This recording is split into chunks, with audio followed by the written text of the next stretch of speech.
Voilà, nous allons commencer par planter le décor. Et avant de parler de la frégate Hermione et des champignons lignivores qui l'attaquent, je propose de voir ce que signifiait au XVIIIe siècle construire un navire. Les constructions navales étaient à l'époque bien moins concentrées qu'aujourd'hui, puisque partout où il y avait une activité maritime liée à la pêche, liée au commerce, on pouvait trouver des chantiers et entendre les maillets des charpentiers de marine. Alors, ces chantiers ne nécessitaient pas encore des infrastructures considérables et nombre de navires, à l'époque, ont eu tout simplement leur origine sur une plage, sur la berge d'un estuaire. Vous voyez, il n'y avait pas besoin de grandes installations et une partie d'entre elles n'était même pas durable. Il en allait toutefois autrement pour les marines de guerre qui devaient construire tout ou partie de leurs bâtiments. Et aux marines de guerre, on pourrait ajouter également les compagnies des Indes, qui ont des besoins très spécifiques de bâtiments qui sont une sorte de mixte entre le commerce et la guerre. Et les marines de guerre, les compagnies des Indes, si elles recouraient parfois aux chantiers privés, avaient des besoins si importants, si particuliers, qu'elles devaient fréquemment produire leurs unités, au moins les plus importantes, dans des bases propres. Il s'agit des arsenaux. Et l'Hermione, celle de la guerre d'indépendance américaine de 1778-1779, a été construite dans l'arsenal de Rochefort. Vous avez vu sur le tableau, désolé Christophe, sur le fameux tableau du peintre Vernet qui nous présente l'arsenal de Rochefort, vous voyez, au bord de la Charente, avec tel qu'il était au milieu du XVIIIe siècle, à l'époque de la guerre de 7 ans. C'est un peu plus tard que l'Hermione y a été construite en 1778-1779.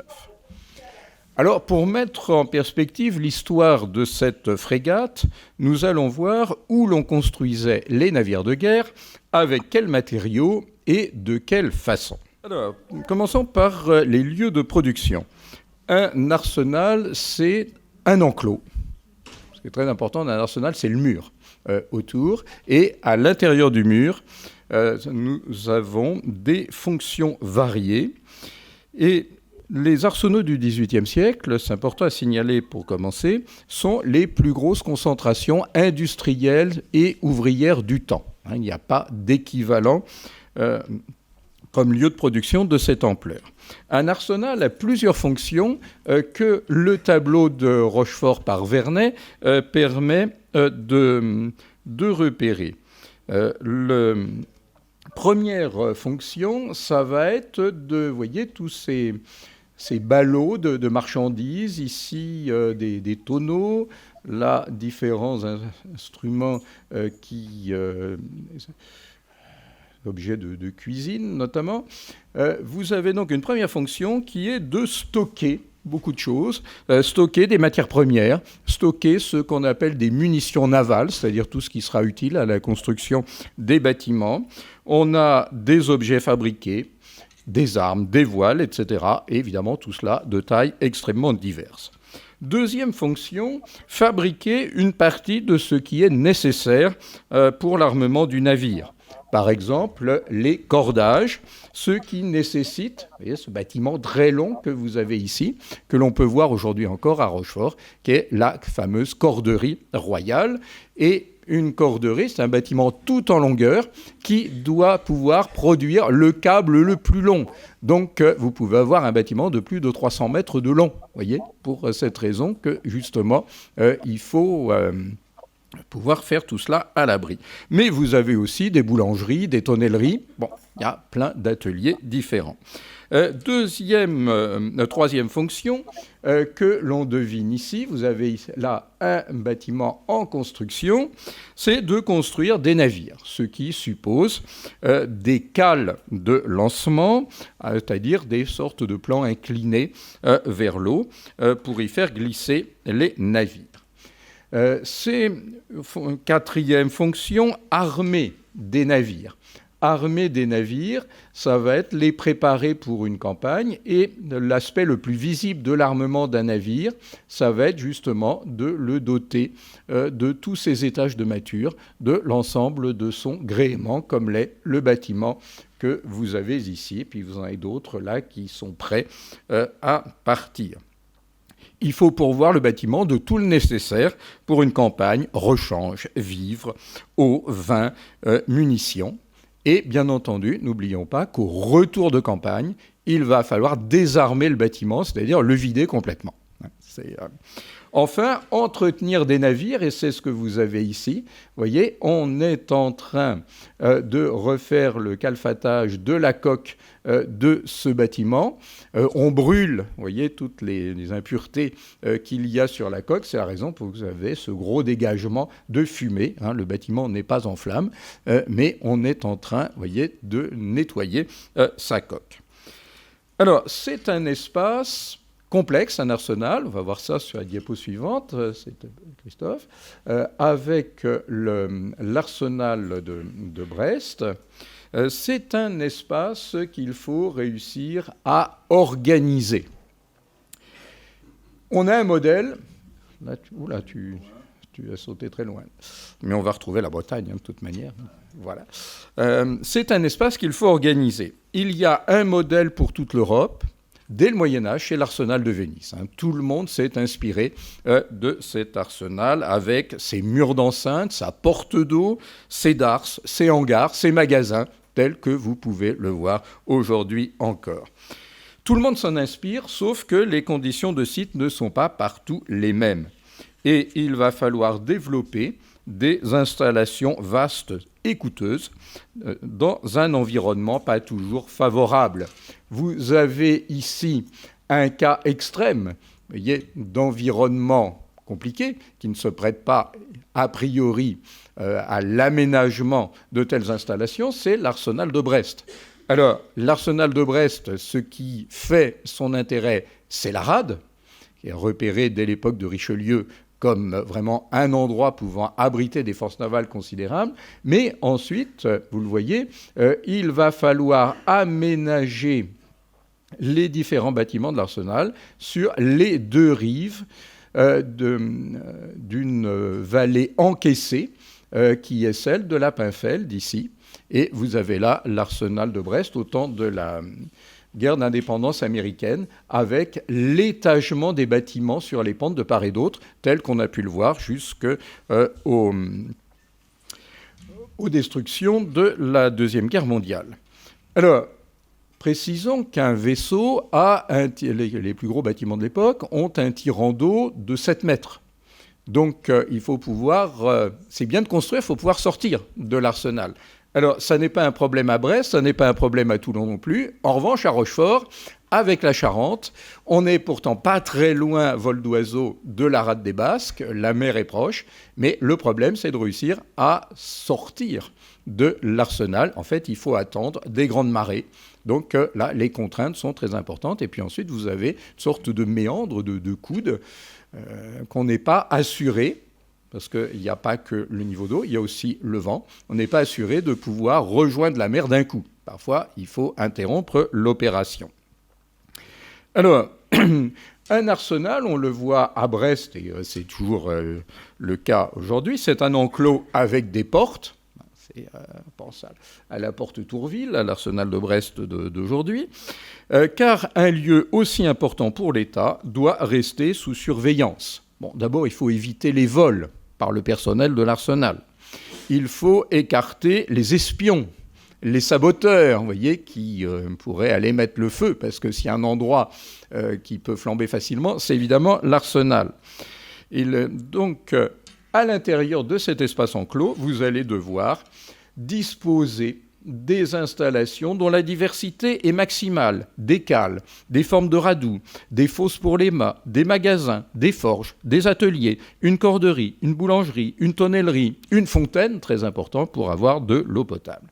Alors, comment organiser le travail en un temps qui ne connaît d'autres tractions que musculaires, humaines et animales, hein. Il y en a de première grue, mais enfin, ça reste quand même assez limité. On peut rêver d'utopie ergonomique, et ça donne un arsenal en étoiles, c'est celui de Karlskrona, en Suède, qui est très original.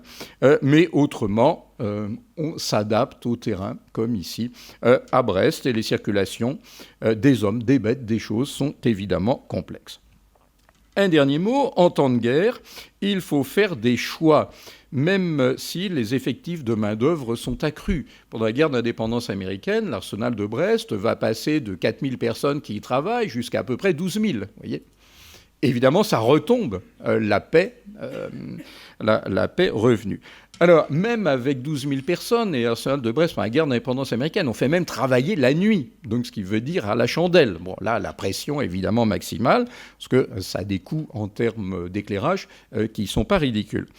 On doit faire des choix parce qu'on ne peut pas tout faire à la fois. Est-ce qu'on va armer, réparer, ou bien est-ce qu'on va continuer de construire ? Et ce qu'on ne pourra pas faire à l'arsenal, on va essayer de le délocaliser ailleurs, par exemple, dans des chantiers privés. Alors, voyons maintenant quelle est la géographie européenne de ces arsenaux. Voilà. Vous avez ici une carte des arsenaux de marine dans l'Europe du XVIIIe siècle. Quelques arsenaux concentrent l'essentiel de la production de navires de guerre européens à cette époque. On remarque sur la carte deux grandes zones d'arsenaux. Vous avez ici la rive européenne de la Méditerranée occidentale plus Venise, qui est l'arsenal le plus ancien, dans l'Adriatique, avec deux types de villes, des villes qui, pour certaines, sont essentiellement navales, comme Toulon, ou Carthagène pour l'Espagne, c'est-à-dire des villes dans lesquelles la marine est tout, ou à peu près tout, ce qui donne une société très spécifique. Et puis, vous avez d'autres villes, dont Venise est le premier exemple, Gênes aussi dès le Moyen-Âge, mais ça va être Marseille pour les galères françaises, en tout cas jusqu'en 1748, Barcelone aussi jusqu'à la même date. Vous avez des villes qui sont à la fois des grands ports de commerce, où vous avez une présence de marine militaire.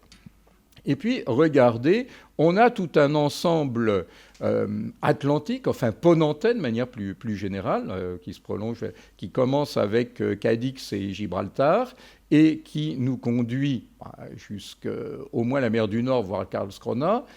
Tout cet ensemble, alors là, regardez la densité extraordinaire. Là, vous voyez les arsenaux avec Amsterdam et son avant-port, le Helder, très tôt dans le XVIIe siècle, et ensuite les autres puissances maritimes, l'Angleterre, la France, et au XVIIIe siècle, vous voyez apparaître les arsenaux qui sont ceux de la Real Armada espagnole, qui est quand même la troisième marine dans l'Europe du XVIIIe siècle. Donc toute cette géographie traduit une histoire, vous voyez, qui est celle du développement des ambitions navales. Alors, pour les pays où il y a plusieurs arsenaux, la localisation est significative. Vous avez, dans le cas de l'Angleterre, il y a les arsenaux de la mer du Nord, vous voyez, c'est-à-dire essentiellement du bassin de la Tamise, qui sont tournés contre les Hollandais. Ça, c'est l'héritage du XVIIe siècle. Et puis, vous avez les arsenaux. Portsmouth, c'est ancien, au moins dès le XVIe siècle, mais réactivés ensuite, les arsenaux de la lutte contre la France, avec le développement de Plymouth, qui est le plus proche de Brest, pour pouvoir surveiller Brest. Et dans le cas, alors, pour l'Angleterre, vous voyez tout, et c'est Manche-Mer du Nord. Dans le cas de la France, puis ensuite de l'Espagne, vous avez la multiplicité des façades maritimes qui obligent à avoir un arsenal, voire deux, sur plusieurs. Alors, avec quels matériaux travaille-t-on dans ces arsenaux ? Et là, on a toute une géographie des approvisionnements qui se déploie à plusieurs échelles. D'abord, ici, une échelle locale. Alors là, j'ai pris cette carte qui nous montre les approvisionnements bretons de l'arsenal de la Compagnie des Indes à Lorient. Et vous voyez comment il y a toute une... Voilà, Lorient est ici. Vous avez, voyez, toute une mobilisation de ressources bretonnes. Et dites-vous que... à peu près la même géographie peut valoir aussi pour l'arsenal de Brest. Et vous voyez ce qu'on va demander à la Bretagne, métallurgie, bois, chanvre, toile, céréales. Les différents besoins pour construire un navire et armer une flotte. Ça, c'est la première échelle. Il y a une deuxième échelle qui va être, sur la diapo suivante, Christophe, s'il te plaît, l'échelle que j'appellerais nationale, à l'échelle du pays. Alors, vous avez ici une carte des différents lieux de production qui fournissent la marine de guerre, en gros, à l'époque de l'Hermione. Bon, vous voyez, ce qui est quand même tout à fait significatif, c'est qu'on rejoint l'Alsace, vous voyez. On va très loin. Construire et armer des flottes, ce n'est pas seulement une affaire de province littorale. Vous avez plein d'endroits dans le royaume où des gens qui, de leur vie, n'auront jamais vu la mer, produisent pour la marine. Alors, bien entendu, vous allez pouvoir... Toute cette géographie, elle est à relier avec les fleuves. C'est l'axe de la Seine, l'axe de la Loire, celui de la Garonne et puis celui du Rhône, qui vont évidemment permettre d'approvisionner des arsenaux. Vous aurez des grandes zones à l'échelle du royaume. Par exemple, l'arsenal de Brest reçoit des approvisionnements et par la Seine et par la Loire. D'où l'importance pour les Anglais, par exemple, d'aller s'emparer de Belle-Île, parce que là, vous coupez la route, vous voyez, des approvisionnements. Et puis, si vous regardez sur l'image suivante, vous allez voir un exemple de fonctionnement, vous voyez, de ces réseaux marchands. Là, c'est pour la Compagnie des Indes, qui s'appuie sur un négociant nantais de la maison Michel. Et vous voyez ensuite comment ça va faire jouer toute cette géographie. Voyez, il y a une zone nantaise bretonne, mais vous avez la région de Saumur, vous voyez Laval, Le Mans pour l'étoile, et ensuite l'importance aussi, vous voyez les ancres de Guérigny, ça c'est dans le Nivernais, mais ça va être par la vallée de la Loire. Par Orléans, vous continuez de remonter la Loire jusqu'à Roanne, et par Roanne, c'est les armes de Saint-Étienne, les toiles d'Oliergue, ça c'est en Auvergne, etc. Et on arrive même jusqu'à Lyon. Vous voyez, le fonctionnement de toute cette géographie marchande. Et puis, il y a un troisième niveau, qui est le niveau international. Et là, nous allons retrouver le Nord, avec tout le monde de la Baltique, tout le monde scandinave, mais aussi polono-prussien, russe. Bon, là, vous avez notamment pour, voyez, le bois, le chanvre, qui va servir aussi bien pour les voiles que pour les cordages, le goudron et le brai. Bon, en fait, sans ce qui vient de là, vous aurez le plus grand mal à construire votre bateau et à vous approvisionner. Alors ça, dans la géographie, vous voyez, des marines de guerre de l'époque, c'est un endroit aussi stratégique qu'aujourd'hui les zones produisant du pétrole, vous voyez. Donc, avoir accès à cette zone, c'est absolument vital. Le seul problème, c'est que il y a un petit inconvénient géographique quand vous êtes français ou espagnol, c'est que sur le passage, il y a les Anglais qui sont en mesure, vous voyez, de contrôler ceux qui passent à travers la mer du Nord. Alors, comment fait-on dans ces cas-là en temps de guerre ? Bon, alors il faut autant que possible avoir anticipé la guerre, on fait des stocks, vous voyez, en temps de paix. Ensuite, la guerre venue, vous n'avez plus accès à ces zones-là, il va falloir passer par les neutres. Et ça pose la question du commerce des neutres en temps de guerre, enfin des choses réellement importantes au XVIIIe siècle. Vous allez essayer de trouver des produits de substitution. Alors on va regarder en France, c'est là où on essaie les mâts des Pyrénées, vous voyez, on va aménager toutes sortes de chemins, sauf que le problème, c'est que les mâts des Pyrénées, ils valent pas ceux du Nord. Et les vergues, parfois, se cassent comme des allumettes. Bon, C'est gênant quand on est en pleine mer. L'autre solution, ça va être de trouver d'autres zones par exemple en Méditerranée, au XVIIIe siècle. C'est comme ça qu'on en vient à s'intéresser à la Corse. Vous voyez, pas seulement pour que les Anglais n'y soient pas en face de Toulon, mais aussi pour les pins qu'on peut trouver en Corse. Bon. Et c'est comme ça qu'on va faire entrer la Corse dans le royaume de France. Alors, je termine ce deuxième point en indiquant que vous avez des besoins aussi variés que considérables. Construire un navire nécessite des fournitures absolument énormes. Pas simplement du bois, mais des bois différents. Dites-vous que pour un vaisseau 3 ponts sans canon, il faudra 3500 mètres cubes de chêne, voyez, pour construire le navire. C'est au moins 1200 pour une frégate, 1200 mètres cubes pour une frégate comme l'Hermione. Et il va falloir aussi de l'orme et du châtaignier pour les affûts de canon, du gaillac, bois exotique pour les poulies, du sapin pour les menuiseries à l'intérieur, mais aussi d'autres sapins ou des pins pour les mâts, qui sont faits de plusieurs arbres assemblés. C'est les vergues. Il faut du peuplier, du tilleul, pour les sculptures par exemple. Et les Espagnols, qui ont un arsenal très important hors d'Europe, à La Havane, eux utilisent volontiers les bois exotiques comme l'acajou. Et là, vous avez des bateaux très solides.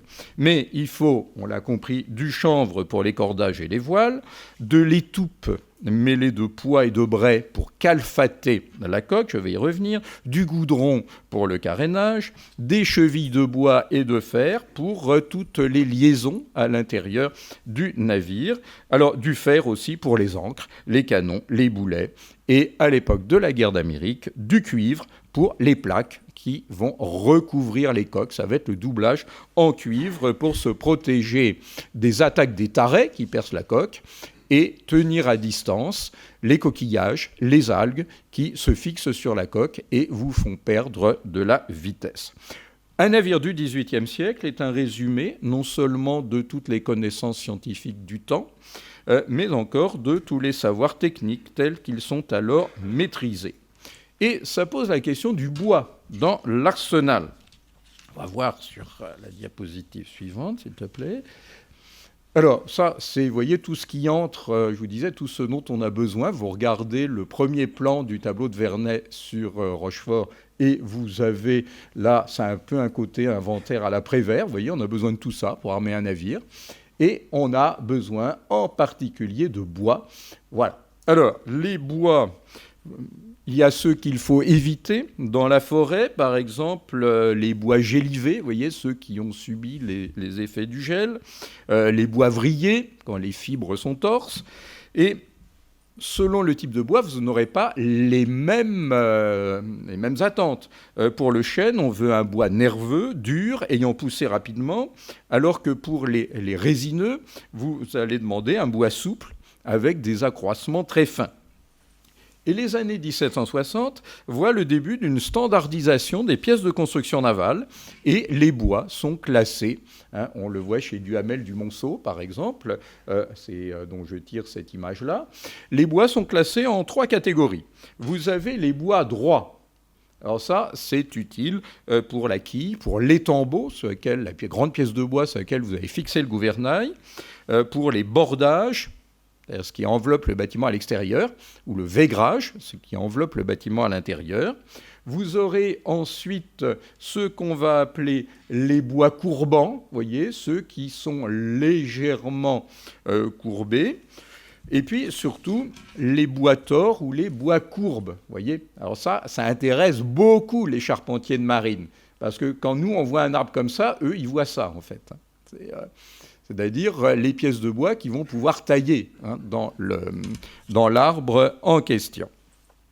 Alors, les troncs repérés après abattage hivernal sont équarris sur place dans la forêt, puis ensuite il va falloir les acheminer jusqu'à l'arsenal. Alors, la diapositive suivante, que j'ai retenue dans le livre d'un collègue espagnol, nous montre dans le cas de l'arsenal de Carthagène en Espagne, en fait, le circuit qui est celui des bois, vous voyez, dans l'arsenal. tout à fait intéressant, vous voyez, qui arrivent ici, de l'extérieur, vont être transbordés, parce qu'en fait, il y a tout un tas d'embarcations très spécifiques d'Arsenal, et ensuite vont pouvoir être dispatchés dans l'Arsenal, et là, vous allez avoir des fosses dans lesquelles on va plonger dans de l'eau douce ou de l'eau saumâtre, ça dépend du type de bois et de ce qu'on veut faire, les bois pour les conserver. Il y a au moins, en tout cas, certains d'entre eux. Et après, vous allez les retransporter dans l'arsenal pour les envoyer vers les différentes cales, les différents lieux d'utilisation. Alors, normalement, on n'utilise que du bois sec. Sauf que les bois qui arrivent à l'arsenal ne sont pas secs, par définition, et on a d'énormes poussées de besoin, parce qu'on se met à construire, on se met à réparer. Et à ce moment-là, évidemment, ça va être parfois un compromis. S'il faut laisser sécher, ça ralentit le chantier. Ça veut dire qu'il y a plein de choses que vous ne pouvez pas faire. Mais si on va trop vite, on va le payer très cher. Parce que si vous faites le border avec un bois qui est encore vert, à ce moment-là, c'est l'assurance que les bordages vont s'ouvrir. Ça va jouer. Et là où vous aviez... Vous voyez, ce qu'on appelle les mailles, c'est-à-dire l'interstice, vous voyez, entre deux pièces du bordage, si ça commence à jouer, ce sera plus étanche. Et vous voyez les inconvénients qui en résultent. Alors là, ce qui est intéressant, c'est de voir les modes de conservation du bois dans l'arsenal. Vous avez ici, on retrouve l'Hermione justement, cette diapositive qui indique les différents lieux de stockage des bois. Vous voyez, il y a Fossoma ici. Ça arrive au Posé de la Charente. Là aussi, après, c'est au XIXe siècle, on a aménagé cet endroit-là. Vous avez deux modes de stockage. Un premier mode de stockage à l'air libre dans les hangars. Donc il faut que ce soit à l'abri de la pluie, mais que l'air puisse circuler pour faire lentement partir la sève. Et puis l'autre mode de stockage, qui est l'immersion dans des fosses, dans de l'eau douce ou saumâtre, pour se protéger des insectes et des champignons. C'est ce qu'on appelle, dans le langage de l'époque, l'enclavation. Et vous avez cela dans des fosses. Alors, il y a des fosses pour les mâts, celles que l'on voit, vous voyez, indiquées ici. Vous avez des fosses aussi pour le bois de chêne. Et quand on ressort l'eau, quand on ressort le bois de l'eau, il est plus facile à travailler. Sauf qu'ensuite, la construction, elle va se faire à l'air libre en étant exposée aux intempéries. Et là, évidemment, on peut avoir de mauvaises surprises. Alors, on va terminer en voyant comment construire les étapes successives, le film en quelque sorte de la construction. Au XVIIIe siècle, il y a d'abord une phase de conception du navire. Le constructeur doit travailler en fonction d'une commande fixant les caractéristiques du navire, vaisseau ou frégate à construire. Et ces caractéristiques ont été déterminées moins par les marins que par les bureaux. Ceux du secrétaire d'État de la Marine en France, ceux du Navy Board, puis à partir du milieu du XVIIIe siècle, du Board of Admiralty dans le cas de l'Angleterre. Alors, en 1776, lorsque on met la marine française sur le pied de guerre en fonction d'un conflit que l'on prépare, des plans sont demandés aux ingénieurs constructeurs de la marine dans les trois arsenaux de Brest, Rochefort et Toulon. Et c'est ainsi qu'en septembre 1778, au début du conflit, l'arsenal de Rochefort reçoit commande d'une nouvelle frégate de 12, c'est-à-dire avec des canons de calibre 12. Et cette frégate est prévue pour s'appeler l'Hermione, la fille de Ménélas et d'Hélène, enlevée par Paris. Et vous connaissez la suite de l'histoire. Alors,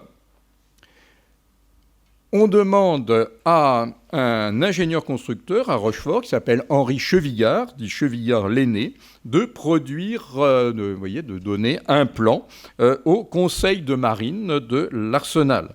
Et il envoie un plan, il envoie un devis de ce que serait le bâtiment, qui va partir à Versailles. À Versailles, on va examiner, et ça va finir par être visé par le roi lui-même, qui se trouve être Louis XVI, que passionnent ces questions de marine.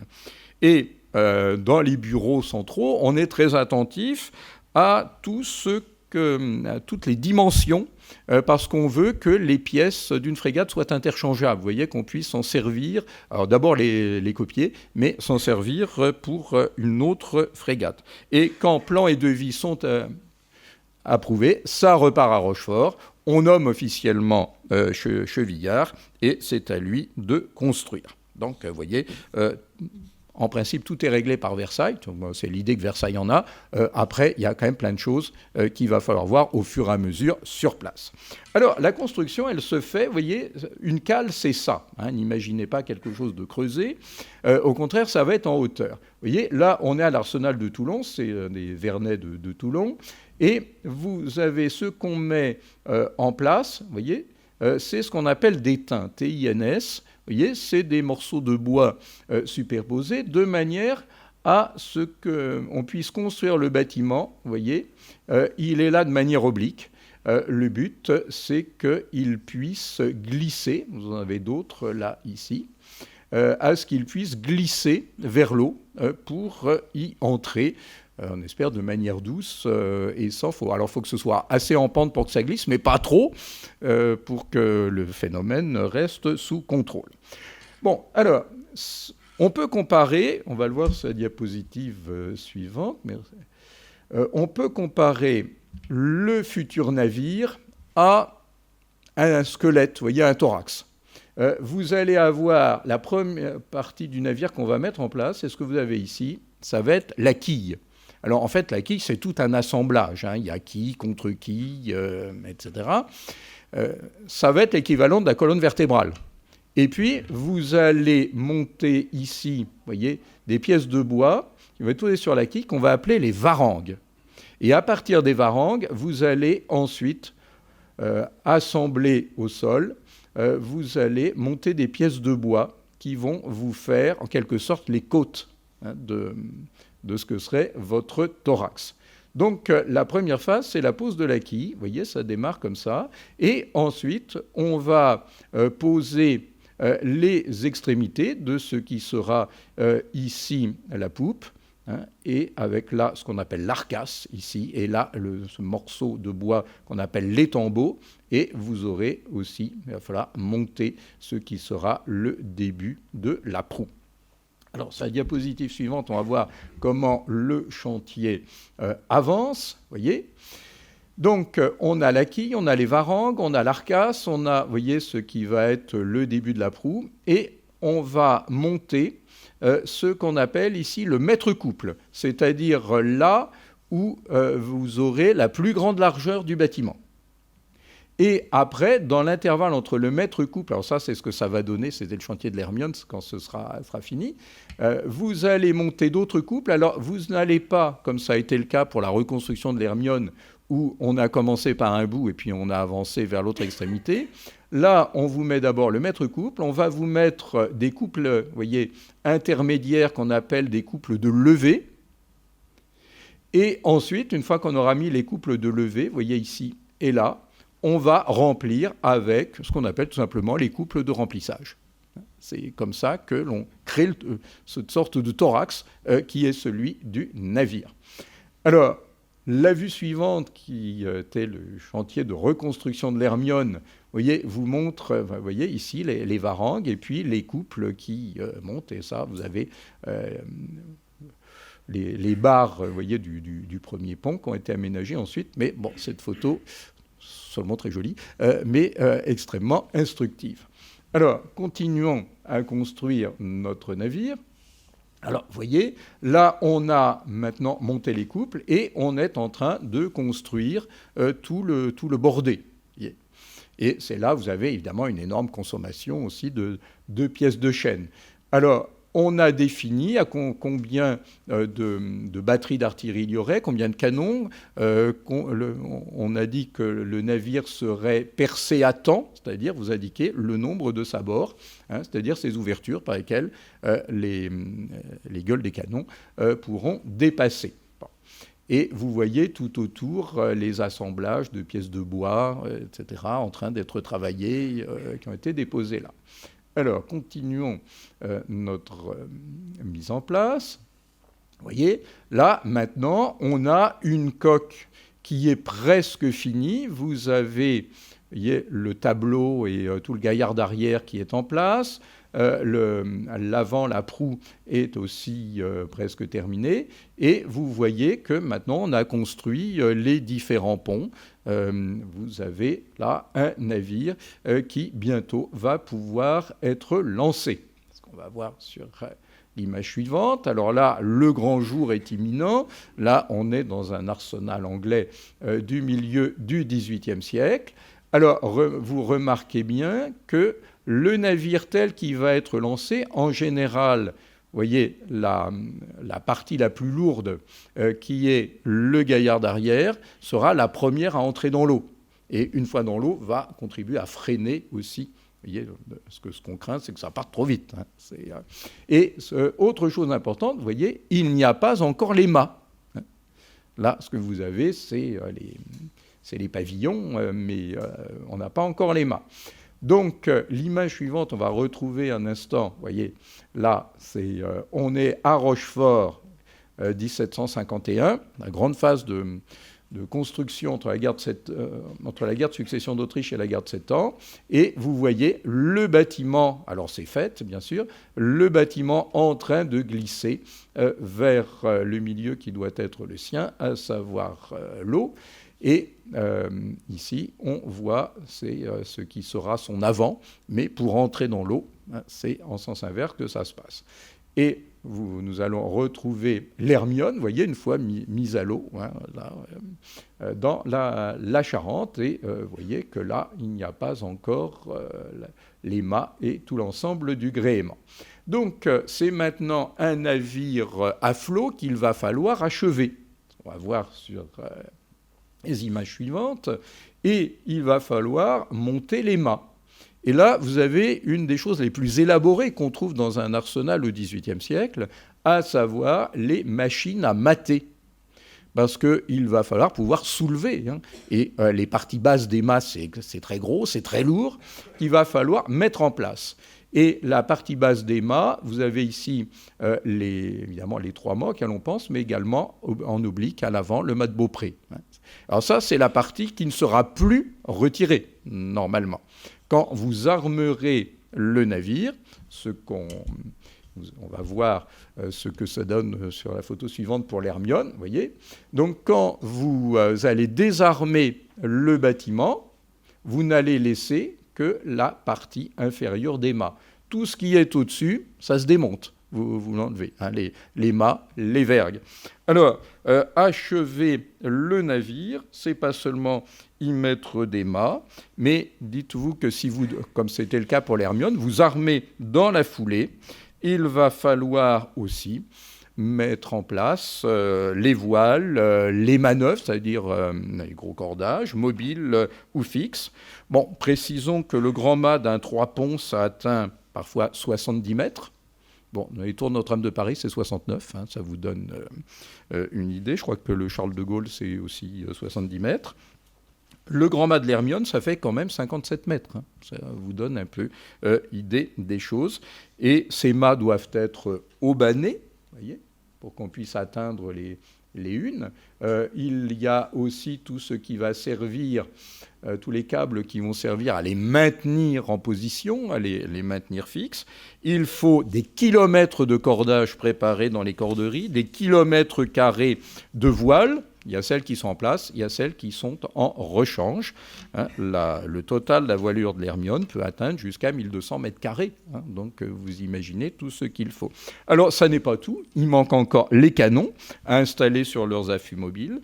Il faut charger, si vous armez le navire, les vivres, les ustensiles, les munitions. Il reste à nommer un commandant qui doit réunir son état-major, c'est-à-dire ses officiers. Il faut former un équipage avec les marins disponibles pour un 74 canons, qui est le bâtiment standard à la fin du XVIIIe siècle. C'est au moins 650 hommes. Pour l'Hermione, c'est un peu plus de 300 hommes. Alors ça, vous voyez, toutes ces opérations prennent plus ou moins longtemps.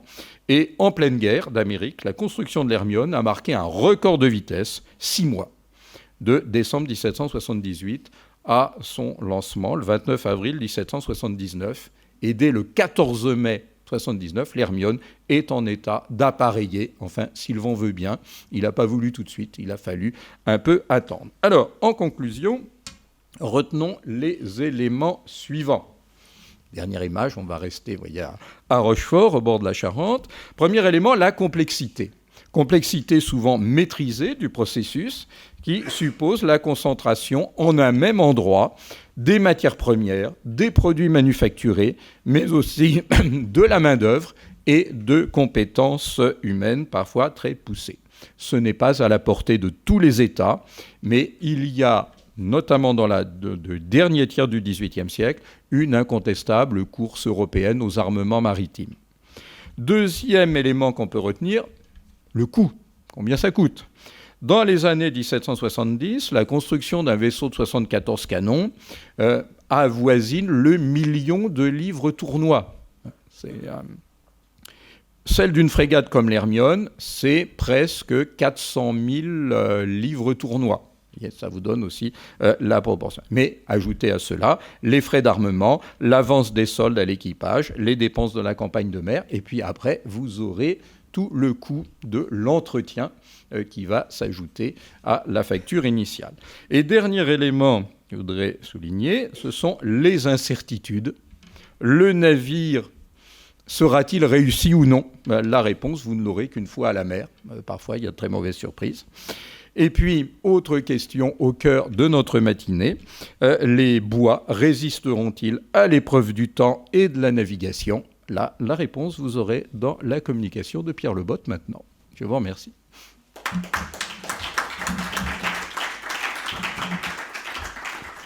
Merci Olivier, c'était passionnant. Tu nous as donné des coûts à la fin, et donc pour nous, ça correspondrait à quoi aujourd'hui ? Oula c'est très cher. Non, pour te donner une idée, les budgets qui sont ceux alloués au département de la marine, qui comprend les colonies, c'est à la veille de... pas très longtemps avant la guerre d'indépendance américaine, on est vers les 20 millions de livres tournois. On va monter à 40 quand on prépare la guerre. Donc si un vaisseau c'est 1 million, ça te donne un peu idée de la chose. Mais comme les financements sont insuffisants, on va mettre en chantier. On dépense d'abord, c'est l'Ancien Régime, c'est comme ça que ça marche, on dépense d'abord et ensuite on trouve le financement ou pas. Et c'est comme ça qu'on se retrouve avec une énorme dette du département de la Marine parce que, en plus, la guerre d'Amérique est la seule guerre de toute l'histoire de France dans laquelle c'est d'abord la Marine qui fait la guerre et marginalement l'armée. Donc ça, c'est une situation à laquelle on n'est pas habitué en France. Donc ça, je préfère plutôt qu'un équivalent en euros qui ne donnerait pas grand-chose, en fait, aujourd'hui, te donner par rapport le budget maximal, les dépenses de la marine, pour être plus exact que budget. En 1782, c'est-à-dire le sommet de la guerre, on est monté à 100, on a dépensé 182 millions de livres. Donc on est à un moment où construire un navire, c'est 1 million. Mais on doit tout payer. Les flottes déployées, les armements, les colonies, la défense des colonies, etc. Tout ça, on a ça dans ces 182 millions qui deviennent quand même une dette abyssale, quoi. Et par rapport au budget de l'État à l'époque, ça, du coup, c'est une très grande proportion ? Alors, 180 millions, oui, par rapport au budget de l'État de l'époque, c'est très important. Cela dit, l'armée, même si elle n'est pas très engagée, structurellement coûte beaucoup plus cher que la marine. Parce que il y a beaucoup plus de monde, il y a des fortifications, il y a des garnisons, etc. C'est, ce qui coûte très peu cher, finalement, par rapport à tout ça, c'est Versailles et la cour, quoi. Contrairement à l'idée qu'on s'en fait. Après, je te dirais juste pour terminer qu'en fait, à l'époque, on ne sait pas combien on dépense. On ne le saura que plusieurs années après. Et le problème, c'est que la Révolution française étant arrivée 10 ans après, on n'a jamais fait le compte exact de combien on a dépensé dans ces années-là. Donc ça reste un sujet d'interrogation pour les historiens.